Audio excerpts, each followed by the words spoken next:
But first up, was Candace canceled by the Daily Wire? So I had to catch up a little bit on the news. Do I play the clip of one of the other gentlemen at the Daily Wire? Sure. Let me play this right here. I'm not picking on him because I'm not picking on him. I thought this was a very I won't play the whole clip. Grown. Here. You know, when I did this, by the way, the priest who baptized me said, you know, Christians won't accept you. You'll still be a Jew. And I said, well, I am. That's my race. I'm a Jew. I'm proud of my race. It's a great race. It's done many, many great things, including write the Bible. And, you know, I am a Jew. But that hasn't happened at all. Christians have welcomed me with open arms, except this Christ the King, anti-Semitic crowd. Christ is the King, and one day every knee will bow and recognize it, because he's not just my King, he's King of the universe. But when you use that phrase to mean that God has abandoned his chosen people, the Jews, through whom he came into this world incarnate, and that he's broken his promises, his covenant with the Jews, you are quoting scripture like Satan does in the Bible. I'm going to stop it there. This is why I don't discuss religion often. How do I get out of here? Robert, I don't discuss religion. I'm not sure who that guy is. I know he's on the Daily Wire, but I saw the clip, and all that I could think of is the man converted, obviously, from Judaism to Christianity, literally just said Christ is king, and everyone will bow the knee to him and the entire universe. But and I don't know what the politics are here, but when people say Christ is king, it's anti-Semitic, and it's all part of this whole ecosystem of Candace Owens leaving, claiming, I don't know if she claims it's retaliation. I don't know the terms of which she left, but she's no longer with the Daily Wire. People are saying it's because of her beliefs or her statements towards Israel. Others are trying to drudge up some stupid tweet that she hearted and say she's a raging anti-Semite, which I don't personally believe. But what do you know of it, Robert? What do you know of the terms of the breakup, whether or not they paid her out, bought her out, whether or not she quit so they don't have to? And what do you make of the entire kerfuffle?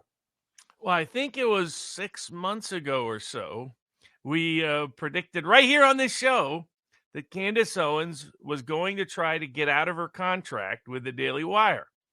And that there was and the key issue for her was, one, how does she get out of the contract without her being terminated for cause? So that she couldn't be sued, so that she has certain financial benefits secured under the contract and is not at risk of any liability. And secondly, how does she do so in such a way that she doesn't come across looking like the bad actor, that she maintains her public image and even ideally can portray herself as a victim to get people to rally behind in the process? And it's like, how would you possibly do that with the Daily Wire run by Ben Shapiro? What issue could possibly get you terminated from there in a way that you could be made to look like the victim rather than the perpetrator? I've said for some while here that, and I said at the time, that's exactly what she was going to do, that she was going to use Israel to get herself, weasel her way out of the contract. It was clear all the way back to Steven Crowder when she was busy, pimping herself out for the Daily Wire to bash Steven Crowder, that she was, Tim Pool appearance, that it was dawning on her in live time that she didn't have such a great contract, and that Crowder had kind of exposed that. And then she saw Crowder goes to Rumble, goes to locals, and is maintaining more independence, probably doing better financially than she is, and increased influence, more influence than she had. And so she's like, oh, man. And then she sees Tucker Carlson do the same thing. And it's like, I think without doubt, she was thinking, I got to get out of this. I got to get out of this. And there was an obvious path. The path was question Israel in some manner. Now, the question is, how do you question it in a way that doesn't be a for-cause basis or severely damage her public reputation with her audience? And there you have these different constituencies that are anti-Israel. You've got the anti-Israeli left that puts Israel, because everything is through the filter of oppressor or oppressed. That's it. They know nothing else. And before 9/11, they saw Islamists as oppressors. After 9/11, they saw Islamists as oppressed. That's why you get gays for Palestine and feminists for Palestine. Things that were a meme. It should be a meme or a joke or actually legit, because the left has this oppressor-oppressed paradigm. But that wasn't going to be an appropriate place for her to go. Then you have nor would the Islamist part of the anti-Israeli movement be a very plausible path for Candace to pursue. And so then you have to look at the right. What parts of the right are critical of him? And there she had to walk a tightrope. There's a part of the right, like what Andrew Clavin is talking about, that when they say Christ is king, they mean something different than what everybody else thinks of when they hear Christ is king. Most Christians hear Christ is king. Yes, that's great. That's our Christian tradition belief.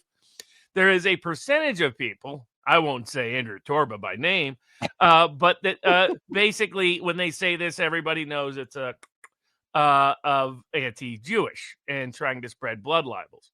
I think, as you pointed out, there's a difference between somebody saying Israel is committing genocide. There's when Glenn Greenwald or others, that's an entirely ideologically merited position to hold, even though I think it's factually false.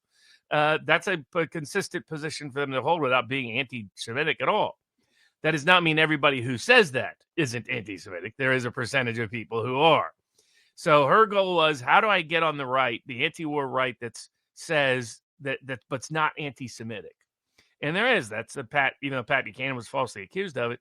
The Pat Buchanan side, the Thomas Massey side, the more libertarian side, the more anti-war side in general, that says, why are we giving money to foreign governments, period? Don't care if it's Ukraine, don't care if it's Israel, don't care if it's Colombia, Venezuela, don't care who it is. Why are we giving our money to other people, that are not our citizens? Why are we doing that? So it's a long-standing, legitimate, independent criticism that applies to everybody, of which Israel, in their view, is a principal offender because of how much money goes to them in their view.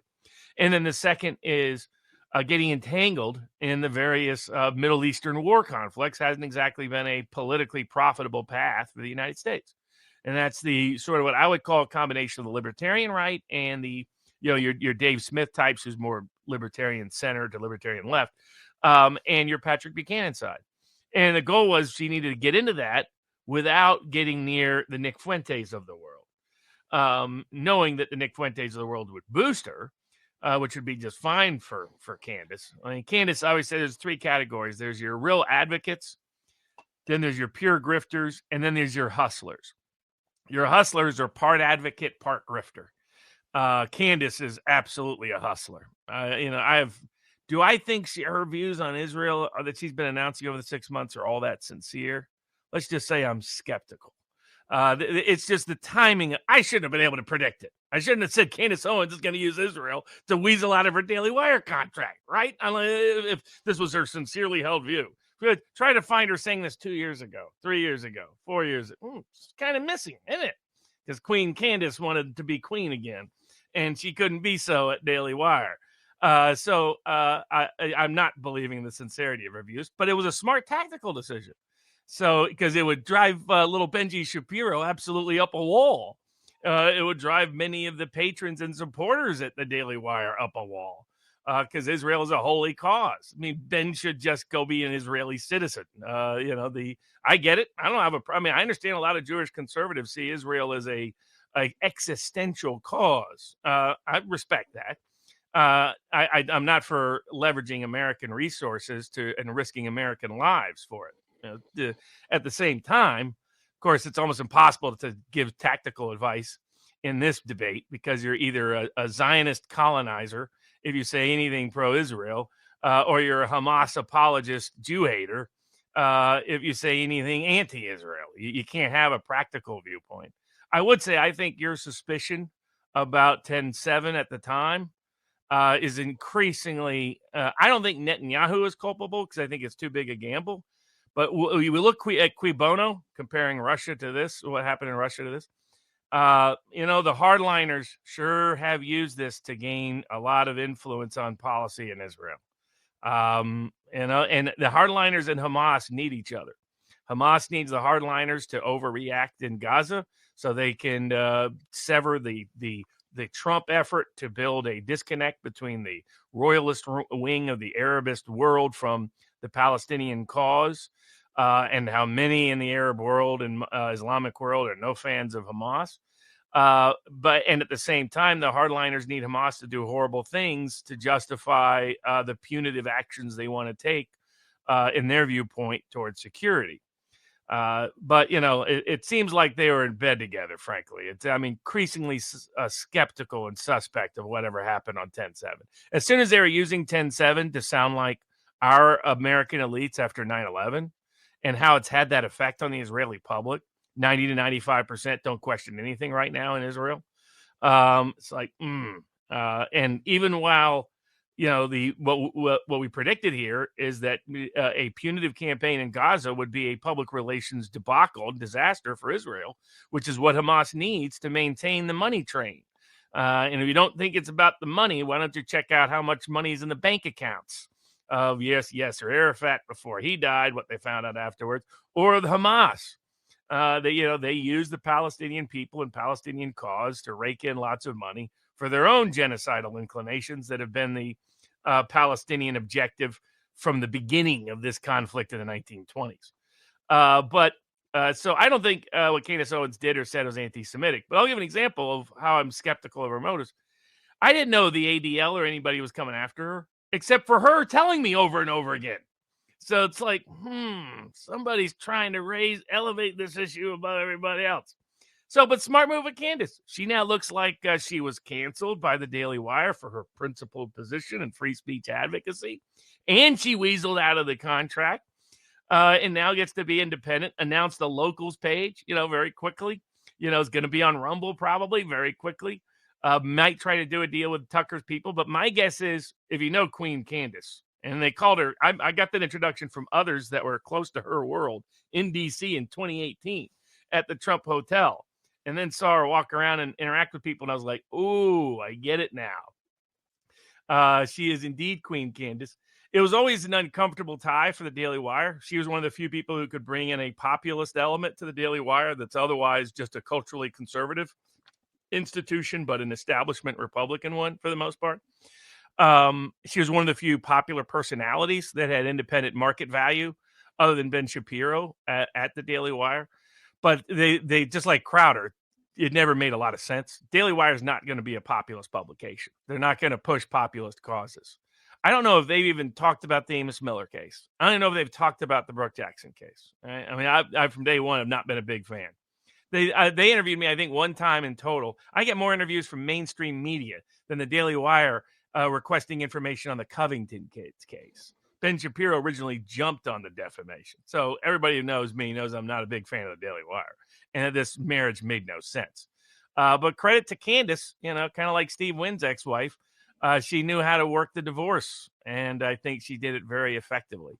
But I don't think the Daily Wire canceled her as much as she got herself weaseled out of a contract she didn't like and maintained her public legitimacy and can be perceived as a victim in the process. But do I believe any of her viewpoints on Israel are sincere? Let's just say I remain skeptical. I'm going to read a bunch of the chat that came in, and there's a question in that I want to answer. Have either of you heard about the 8th grade student in Massachusetts who were arrested for sharing spicy memes in a Snapchat? Someone needs to step up and defend the First Amendment. Where is the ACLU? Stop tyranny. Well, the ACLU is too busy defending other stuff. Anti-Christian Liberties Union, or as they called it back home as a kid, the American Common-Loving Union. We got, you missed it. Saying Macron's wife is a trans woman puts the Daily Wire into a lawsuit threat. She bet her career on it.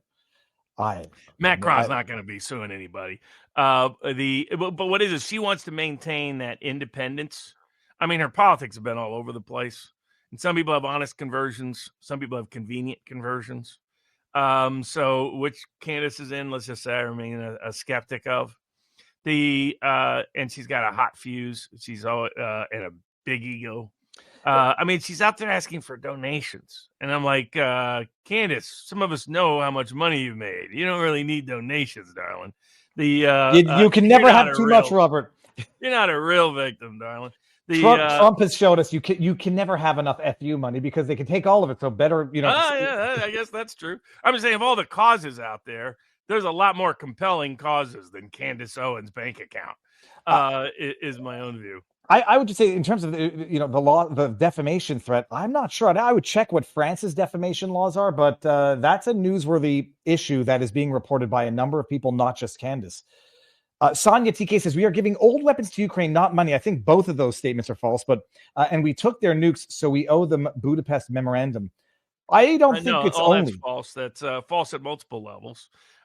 Giving them we gave them a lot of new weapons. They just didn't work so well. Bad advertising for the defense contractors. That's why you started seeing the spin. Oh, these are really the old weapons. That's why they're not the old ones. They're not our new ones. Nothing advertises your defense product like war, but nothing advertises it badly like a poorly conducted one. We're giving them tons and tons of money. Yes, it gets laundered back into the Western deep state. And the Budapest Memorandum is a ludicrous narrative. This wasn't for Ukraine. The bottom line is no one was going to recognize Ukraine, nor was the Commonwealth of Independent States. Those were Russian and Soviet missiles, and they were going to take them home because everybody wanted them to take them home. This was about forcing Ukraine to make sure that happened. That was a complete agreement. This idea that, Ukraine would have had independent nukes to defend itself, but for the Budapest Memorandum is a preposterous claim if you know any of the history of how that got done. It's one of the many dumb lies told by the Western press about this conflict. I'm bringing this one up here, and I'm going to read one in Rumble too, because Klavan, I didn't know who he was as a person. I didn't misunderstand his statement. I'll get to that in a second. Viva, the guy is Andrew Klavan, and he wasn't contradicting himself. He was essentially agreeing with Barnes, but from a Christian perspective. I know what Klavan was saying. He's saying people say Christ is king as an antagonistic thing, and therefore it's anti-Semitic. But the problem is the statement does not become anti-Semitic because someone who might be anti-Semitic uses it in a provocative way. And so you're not saying the statement is anti-Semitic. You're saying the person who's making it is, and that's a different statement than saying... And the pro-Israeli side keeps taking the bait on all this. They keep these hate speech, idiotic laws being passed in places like South Dakota and Florida that are meant basically to suppress speech, censor speech concerning Israel. And it's preposterous. You've got to draw the distinction between the people that are actually genocidal in their hatred towards Jews and people who disagree with Israel. Those are two very different things. But the pro-Israeli side refuses to recognize the difference. And they say if anybody that's anti-Semitic uses any particular phrase or argument, that anybody who then uses that phrase or argument is anti-Semitic. That's patently illogical. That's completely irrational. And it's obvious. I disagree sharply with Glenn Greenwald on Israel. I found it to be utterly unreliable on Palestinian news sources. He would tell me something was true. I would believe it, then research it, find out it's another ludicrous fraud. It's like the latest one. Supposedly Israel was using drones to attack civilians. Maybe.